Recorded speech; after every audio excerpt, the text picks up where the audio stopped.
안녕하세요. 말하는 스콘입니다. 바로 이제 에어 서울의 임원 면접 설명을 드릴 텐데요. 작년에 일단 날짜가 어떻게 진행됐는지만 가볍게 설명을 해드리겠습니다. 기존의 에어 서울 면접 날짜는요, 24년도 기준으로 5월 28일 하루에 면접을 모두 다 진행을 했습니다.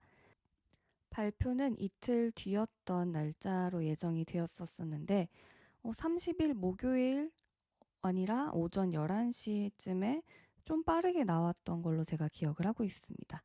그리고 신체 검사가 31일이었고요. 입사가 그 다음 주였던 걸로 제가 기억을 하고 있습니다. 꽤 빠르게 진행됐던 면접이었던 만큼 바로 입사해서 비행을 시작했었던 걸로 제가 기억을 합니다. 근데 이때까지만 해도 에어서울이 그냥 아직은 금호였을 때 진행이 돼서 제가 면접에 관련된 이런 영상을 녹음을 하고는 있지만 지금 좀 채용의 형태가 많이 달라진 만큼 그냥 참고하면서 준비해 주시면 좋을 것 같습니다. 먼저 대기실부터 이제 진행을 알려드리면 이제 면접 시간 기준으로 30분 전에 이름을 호명을 해주십니다. 그리고 25분 전에는 본인이 이제 짐을 놓거나 대기하는 그런 자리에 가서 앉아 있으셔야 합니다. 그리고 15분 전에는 인사팀 분이 직접 면접 관련해서 설명을 해주시면서 이제 여러분들은 면접장으로 향하게 됩니다. 복장은 흰색, 검은색 치마 조합이 가장 많았고 하늘색이나 핑크색, 연한 컬러의 스커트 조합으로 보이는 친구들도 꽤 많았습니다. 한 7대 3 정도, 검은색이 7, 색깔이나 원피스 입으신 분들이 3 정도였습니다. 원피스랑 롱 트위드 원피스 같은 이런 단정한 차림의 한벌 복장도 많았다고 합니다. 헤어는 번, 그리고 포니테일, 그리고 단발 이렇게 세 종류 항상 보이는 정도 그렇게 준비를 해갔고요. 번보다는 포니테일 비중이 조금 더 높았다고 합니다. 면접장에 이제 입장을 하게 되면요. 6명이 한 조로 6인 1조 이렇게 팀을 이루고요. 직전 채용에서는요, 대부분의 후기 기준으로 앞조, 뒤조, 이제 본인이 속한 조 모두 결시자가 거의 없었다고 합니다. 적게 뽑은 만큼 많이 이제 결시 없이 진행이 됐었던 것 같아요. 면접관은 총 3명이셨고, 제가 받은 자료에서는 오전 첫 조 후기에는 대표이사님이 안 계셨고요. 오후 면접에서는 계셨다고 합니다. 전부 50대로 보이는 분들인데 생긴 것만 무뚝뚝하신 그런 분위기고요. 예리하고 날카로운 느낌 많이 느껴졌다고 합니다. 분위기 자체는 굉장히 딱딱했는데 그래도 면접관 분들이 되게 웃어주시려고 노력을 많이 해주셨던 그런 면접이었다라는 게 이제 전반적인 면접관 분들의 분위기였습니다. 그리고 대표님이 들어온 조에서는요, 그냥 그나마 대표님이 대답하는 내내 가장 많이 반응도 보여주시고 웃어주셨다고 합니다. 합격자분들의 후기에서 조금 유추를 하자면요, 대표님이 많이 이렇게 바라봐 주셨던 분들이 합격 시그널로 이어진 케이스가 많았습니다. 그렇지만 지금 또 채용의 형태도 많이 바뀌었을 거고, 케이스 바이 케이스, 사람 바이 사람이니까 그냥 직전에 그랬다 정도로만 참고해 주시면 될 것 같습니다. 아이스 브레이킹으로 이제 입장을 하게 되면은 어디서 왔어요? 몇 시간 걸렸어요? 메이크업 샵에서 받고 왔어요? 이런 느낌의 스몰 토크로 진행이 되었다고 합니다. 근데 한 가지 좀 그냥 이것도 여러 후기에서 나왔던 건데 샵에 다녀왔다고 하니까 그렇게 호의적인 반응은 아니었다고 하니까 그냥 참고만 해주세요. 그렇다고 어, 다들 이제 샵에 안 갈 수는 없는 그런 상황들이잖아요. 의존을 하고 있으니까. 그리고 전반적으로 처음에 질문을 이제 자기소개를 하신대요. 자기소개까지는 그냥 조용히 들어주시면서 이미지 체크를 하신다는 느낌을 많이 받았다고 합니다. 자기소개 마무리하고 나면요. 이력서를 보시면서 특이 질문이라든지 개별 질문들을 이어가면서 면접을 하시고 답변을 이렇게 쭉 듣고 나서 마무리한다고 그렇게 쓰여 있습니다. 예를 들어서 부산에 거주하는 분들한테는 왜 에어 부산으로 안 가고 에어 서울로 오셨죠? 그리고 이제 이어서 에어부산으로는 안 가고 싶으세요? 뭐 이런 질문도 하셨고요. 항공과 전공이 아닌 분들, 그러니까 비전공자분들께는 관련이 없는데 왜 승무직에 지원을 하셨는지, 또 어떤 방식으로 면접이라든지 승무원을 준비했는지 이런 질문들을 하셨다고 합니다. 그리고 어떤 지원자가 답변할 때 두 갈식으로 되게 단순하게 답한 후에 좀 이제 앞에 정말 짧게 얘기하고 한 두 번째 문장부터 에어서울에 관련된 정보나 이런 좀 회사 칭찬을 너무 두루두루 길게 말씀을 하시는 지원자분이 계셨다고 해요. 근데 그분이 자꾸 이제 면접관 분들도 알고 계시는 그런 에어서울의 정보를 이렇게 나열만 하시니까 네, 알겠습니다 하고 답변을 잘랐다고 합니다. 그래서 너무 길게 말하는 거는 임원 면접에서는 늘 말씀드리지만 쓸데없는 말을 줄이고 컴팩트하게 가는 것이 가장 추천하는 방식입니다. 어떤 면에서는 해당 회사를 칭찬하고 내가 그만큼 관심 있다라는 그런 약간 어필 요소가 되기도 해요. 아예 이런 면접의 방식이 나쁘다는 건 아닌데 저는 항상 교육을 할 때 첫 줄은 그래 두 갈씩 괜찮은데 그 다음에 내가 이 회사를 어떻게 생각하는지 한 줄, 회사에 대해서 어떤 점이 이제 팩트적인 거, 에어서울의 어떤 팩트를 말하고 마무리하거나 느낀 점으로 말씀을 해주셔야지 회사에 대한 내용만 누가 들어도 아는 내용을 계속 나열하는 거는 추천하지 않습니다. 또 다른 의기에서는요. 예를 들어서 2번 분한테 질문을 하나 이렇게 면접관이 드리면 그분이 이제 2번 분이 대답을 하실 거 아니에요. 근데 이제 대답을 마치고 났을 때 2번 다음에 3번이 아니라 5번 분, 그러니까 한 3, 4번을 뛰어넘고 5번 분한테 그럼 같은 질문으로 여쭤볼게요. 이런 식으로. 그러니까 대충 2번이 답을 하고 있으면 3번 분이 준비를 하고 계실 거 아니에요? 아니면 4번 분이나 뭐 5번 분은 다른 질문을 받겠지? 하고 딴 생각할 수도 있잖아요. 이런 경우에 대비해서 이렇게 갑자기 5번도 같은 질문으로 답해 볼게요. 하신 건지 모르겠으나 이렇게 번호 순서, 여러분들이 서 있는 번호 순서에 상관없이 복불복으로 한 명을 이렇게 콕 집어서 질문을 여쭤보셨대요.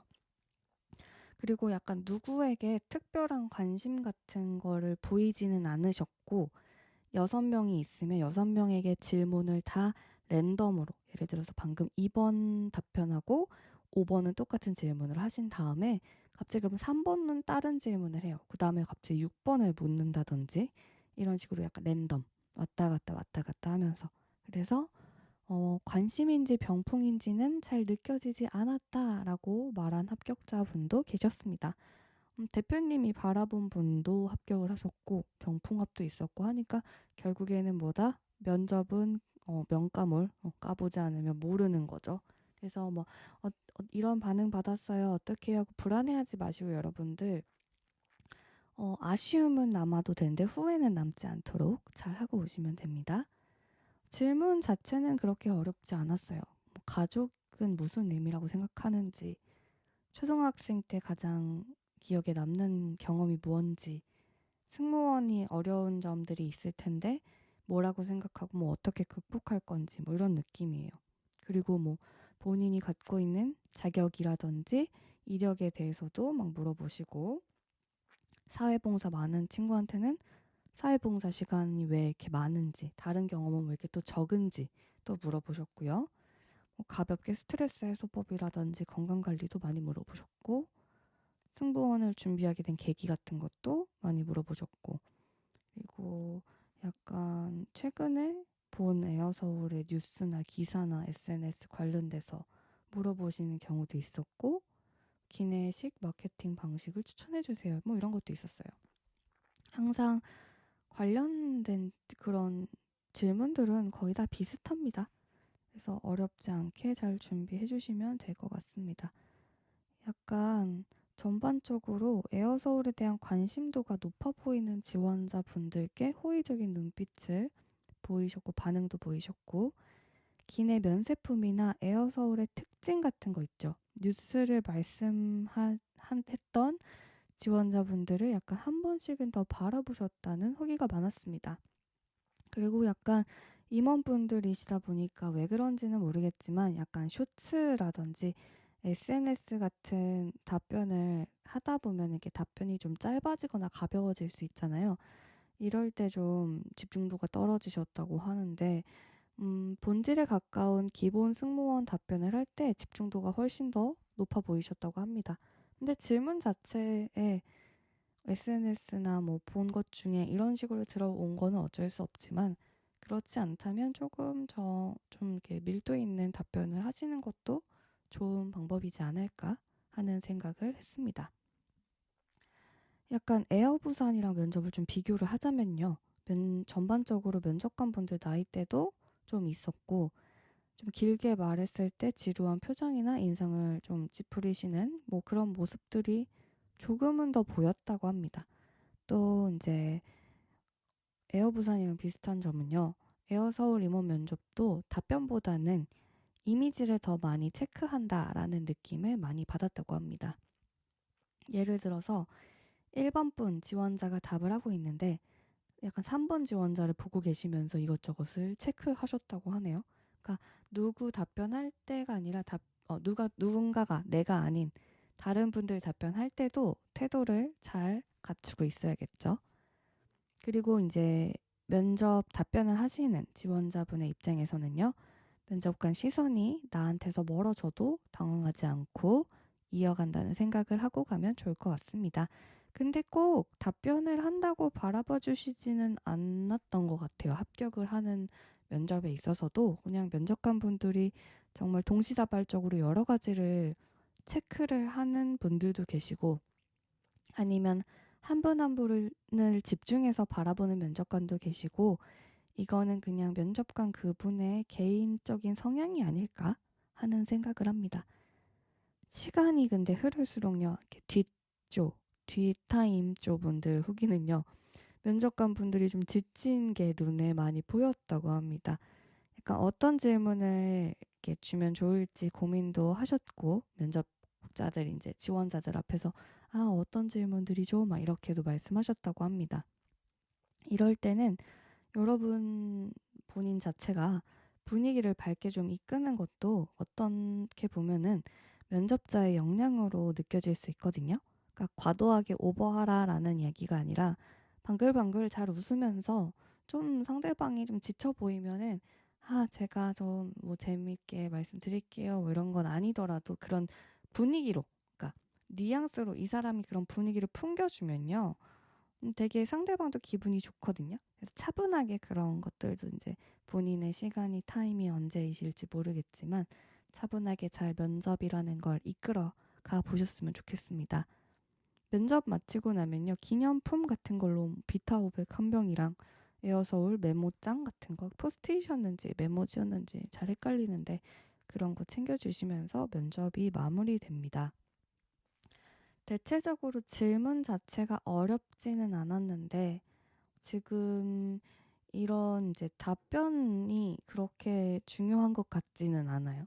그렇지만 답변에서 확실히 이제 보여줘야 되는 부분은 왜 에어서울인지가 정확하게 있어야 될 것이고 본인이 앞으로 이런 승무직에 대해서 어떻게 해 나갈 것인지 이런 목표점들이죠. 기본 질문에 대한 답변을 좀 잘 준비를 해 가주셨으면 좋겠습니다. 그렇게 막 틀에 벗어나는 질문은 없었습니다. 여태까지 준비해온 답변들 좀 한번 주말 포함해서 다음 주 내로 이렇게 싹 훑어보시면서 새해 맞이하시면 좋을 것 같습니다. 이제 12월 28일인데 얼마 남지 않았습니다, 여러분들. 그동안 여러분들이 계획하셨던 거 잘 이루셨을지 모르겠지만 뭐 아직은 준비하시는 분들이 방송을 듣고 있겠죠. 여러분들 올해 채용 진짜 너무너무 고생 많으셨고요. 내년에 좀 채용이 많다라는 그런 카더라는 들리고 있는데 뭐 어떻게 될지 모르겠지만 하나하나 소중한 기회로 잘 여기시고 항상 제가 얘기하잖아요. 쉬는 것도 중요하고 쉬고 나서는 바로 본인이 부족한 걸 끌어올릴 수 있도록 제가 재빨리 국민 체력, 토익 성적, 토익이 어려우면 스피킹 성적, 또 제2외국어도 하나 시작하시고 봉사활동이라든지 외부활동, 인턴 이런 거 하셔도 너무너무 좋아요. 그리고 직장 병행을 하는 것도 저는 좀 추천을 하는 편이에요. 옥하방에서 많이 물어봐 주시는데 근데 이제 오프를 낼 수 있는 어떤 환경이 되는지 사실 부딪혀 보지 않으면 몰라요. 아는 친구가 먼저 근무를 하고 있는 직장이면 모르겠지만 본인이 한번 부딪혀 보는 것도 저는 나쁘지 않다고 생각을 해요. 그렇지만 한번 들어가면 좀 버틴다라는 생각을 가지고 시간을 좀 쌓아가는 것도 면접관의 입장에서는 이 친구가 지금 이런 거 하면서 승무원 준비하고 있구나 해도 마이너스가 되는 부분이 아무것도 없어요. 그래서 차분히 여러분들 준비하시는데 금전적인 소비도 많이 이제 써야 되는 돈이 많잖아요. 그래서 돈도 벌면서 좀 차분하게 준비하셔도 되고요. 이제 병행하는 게 이제 복잡하고 힘든 그런 분들도 계세요. 이제 한 가지에 그러니까 집중을 분산을 하지 못하는 분들은 그런 분들은 화끈하게 또 직장도 그만둬보고 마지막이라 생각하고 이제 본인 이제 계산을 해야죠. 6개월이면 6개월, 1년이면 1년 내가 이런 부분에 어떻게 승무원의 준비를 하는데 시간을 투자하겠다 하는 계획을 좀 세우셨으면 좋겠어요. 연말에는. 연초도 괜찮고요. 근데 이거는 하지 않으셨으면 좋겠는 게 딱 한 가지가 내가 딱 1년만 준비하겠다. 그러니까 준비 기간을 설정하는 건 괜찮아요. 근데 뭐 약간 다짐하듯이 내가 이번에만 할 거야. 3개월 안에는 내가 승무원 준비 여기까지 이런 거는 하지 마세요. 어차피 승무원이 하고 싶다고 생각하신 이상 벗어나실 수가 없어요. 오히려 그냥 되든 안 되든 내가 꾸준히 준비해야겠다라는 그런 약간 오뚜기 같은 달팽이 같은 마인드가 승무원을 하는데 정신건강에 훨씬 이롭습니다. 여러분들 같이 앞으로 나아가는 방식이라도 좀 즐겁고 평온하게 꾸준히 나아가서 멘탈에 자극이 되지 않게끔 건강에 정신건강에 피해가 되지 않게끔 잘 준비를 하는 친구가 있고요. 계속 자신을 들들 볶고 괴롭히면서 결과물은 바뀌지 않는데도 그렇게 준비하시는 분들이 계십니다. 여러분들 이렇게 전자처럼 준비하셔야 돼요. 후자처럼 준비하시면 이 투자하는 시간에 물론 고통을 통해서 얻는 것도 있겠지만 정말 이것도 저것도 아니게 되는 시간이 되어버립니다. 여러분들 시간 하나하나 소중하고 20대 여러분들 준비하는 그 기간 하나하나 여러분들의 스펙이 되기도 하잖아요. 솔직히 우리 승무원이라는 필드에서는.